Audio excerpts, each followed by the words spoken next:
বাইরে বেরিয়ে দেখি ইসি আমার সামনে দাঁড়িয়ে। আমাকে এই সময় এখানে দেখার জন্য হয়তো বেচারি নিজেও প্রস্তুত ছিল না। ইসি বলল, কি ব্যাপার, আপনি এখানে? এই রে, কি বলি এখন, সত্যিটা তো বলা যাবেই না, আর সাময়িক সত্যিটা জানলে তো কি না কি ভাবে তার নেই ঠিক। ইসি বলল, কি হলো, বোবা নাকি? আমি বললাম, বোবা হতে যাব কেন? ইসি বলল, তাহলে অ্যান্সার কোথায়? আপনি এত সকালে এখানে কি করেন? বেঁচে গেছি, দেখতে পাইনি আমি কোথায় থেকে বেরিয়েছি। আমি বললাম, ভাড়া দেওয়ার সময় এরকম কোনো শর্ত দেওয়া হয়নি যে নিজের রুম ব্যতীত বাড়ির অন্য কোথাও যেতে পারবো না, আর গেলে সবাইকে কৈফিয়ত দিতে হবে। আমার জবাবটা ম্যাডামের পছন্দ হয়নি, তা মুখ দেখে বেশ ভালোই বোঝা যাচ্ছে। চোখে মুখে বিরক্তি নিয়ে কিছু না বলেই চলে গেল। বুঝতে পারলাম কাল সারা রাত ইসি আদির রুমেই ছিল। চোখগুলো লাল হয়ে আছে, ফুলে গেছে, তার মানে কাল অনেক কান্না করেছে সে। রাতের কাজটা এখন করতে হবে ভেবে নিজের রুমের দিকে পা বাড়াই। আমি বললাম, হ্যালো রাতুল। রাতুল বলল, জি স্যার। আমি বললাম, শুনো, আমি একজনের নাম আর ঠিকানা তোমাকে মেল করেছি, দেখো, তার পুরো ডিটেলস আমার চাই, আর তা যত তাড়াতাড়ি সম্ভব। রাতুল বলল, ওকে স্যার, বলেই ফোন রেখে ফ্রেশ হতে চলে যাই। অফিসের জন্য বেরিয়ে যাওয়ার পথে মা পেছন থেকে আমাকে ডাক দেয়। তাকিয়ে দেখি সবাই এখানে আছে। মা বলল, তুমি অফিস যাচ্ছ? আমি বললাম, কেন, কিছু বলবেন? মা বলল, তোমাকে ধন্যবাদ বাবা। আমি বললাম, কেন? বাবা বলল, কাল আমাদের কথাটা রাখার জন্য। আমি বললাম, ও আচ্ছা, ঠিক আছে, মানুষ হিসেবে এটা আমার এক প্রকার দায়িত্ব বলেই মনে করি। পেছন থেকে ভাবি বললেন, তা ভাই, আমাদের সাথে ব্রেকফাস্টটা করে যাও, ক্ষতি কি তাতে? ভাইয়া বলল, হ্যাঁ, তা তো ঠিকই বলেছে, তুমি আমাদের বাসায় থাকো আর রোজে দেখি তুমি বাইরের রেস্টুরেন্টে খাবার খাও, এর থেকে বরং আমাদের সাথে খেলে কি এমন হয়? বাহ, বাড়ির সবার পরিবর্তন দেখে আমি রীতিমতো অবাকের সর্বসীমা অতিক্রম করে চলছি। আমি বললাম, না, কোনো সমস্যা নেই। মা বলল, তাহলে বাবা খাবারটা খেয়ে নাও। আমি বললাম, পরের বার থেকে খাবো, আজ আমার অফিসে লেট হয়ে যাচ্ছে, আসি, বলেই বেরিয়ে যাব।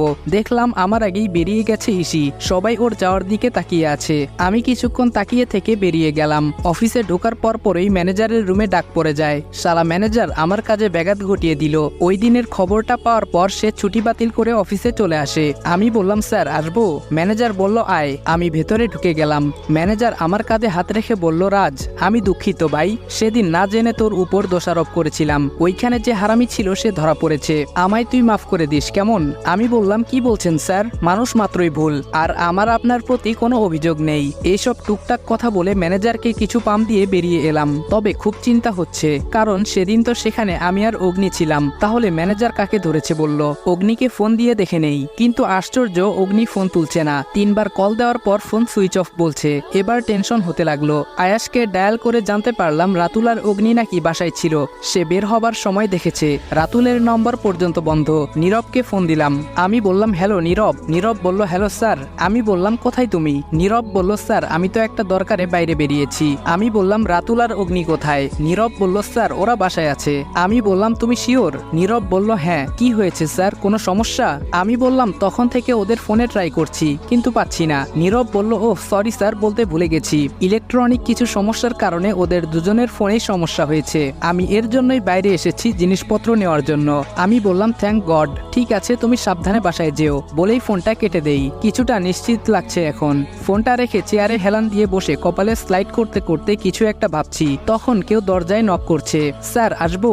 আমি বললাম, এসো। রমিজ বলল, স্যার আপনার কফি। আমি বললাম, হোম রাখো। সে কফি রেখেই বেরিয়ে যাবে, তখন আমি বললাম, দাঁড়াও। আমার কথায় সে চমকে যায়। চেয়ারের দিকে ইশারা করে বসতে বললাম। ওকে বসিয়ে আমি দরজাটা লক করে দিলাম।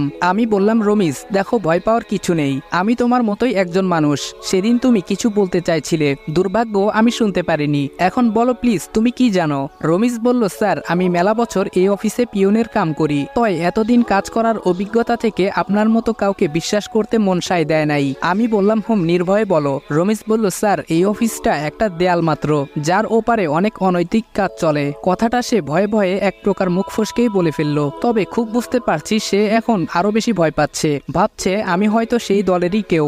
আমি উঠে গিয়ে তার কাঁধে হাত রেখে আশ্বস্ত করলাম, স্যার আপনি জানেন কি না জানি না, তবে এই অফিসের বস কিন্তু রাইসুল আহমেদ না।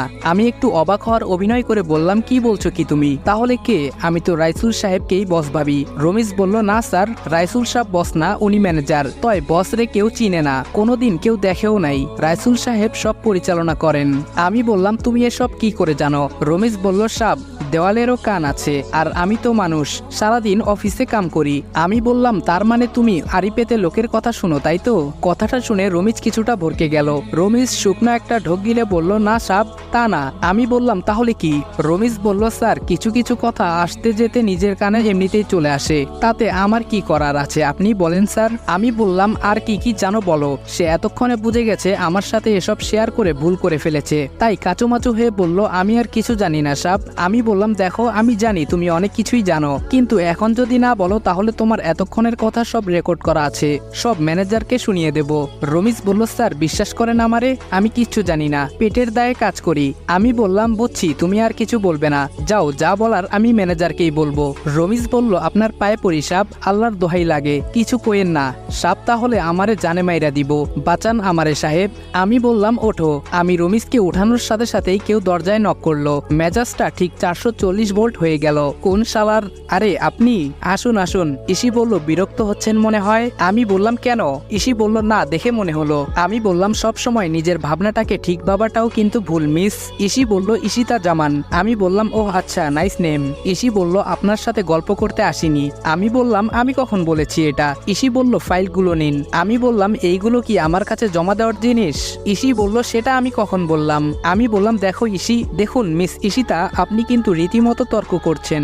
ইসি বলল, আই এম সরি স্যার। আমি বললাম ইটস ওকে। ইসি বলল, ফাইলগুলো আপনার ছিল, পরশু ভুলে আমার ফাইলের সাথে চলে যায়, তাই আমি কমপ্লিট করে রেখে দেই, কিন্তু এখন দেখছি উপকারের বিপরীত শাস্তি। কথাটা আসলেই অনেকটা সত্যি। আমি বললাম oh, I am sorry and thank you so much. ইসি বলল, ইটস ওকে অ্যান্ড ওয়েলকাম বলে সে বেরিয়ে যায়। আমিও টেবিলের ফাইল দুটো রেখে মুচকি হাসি দিয়ে চেয়ারে বসে পড়ি। আমার বোঝার বাকি নেই মিস ইশিতা জামান, আপনি কেন আগ বাড়িয়ে কারোর সাহায্য করতে এসেছেন? তবে তোর ধারণা ভুল ইসি, তুই হয়তো ভাবছিস আমিও এসব 2 নাম্বার কাজের সাথে জড়িত। খুব তাড়াতাড়ি তোকে সত্যিটা জানাবো আমি। বলেই একটা দীর্ঘশ্বাস ফেলে ফাইলগুলো চেক করে রেখে দেই। অমনি আমার ফোনটা বেজে ওঠে। ফোনটা রিসিভ করে বললাম হ্যালো।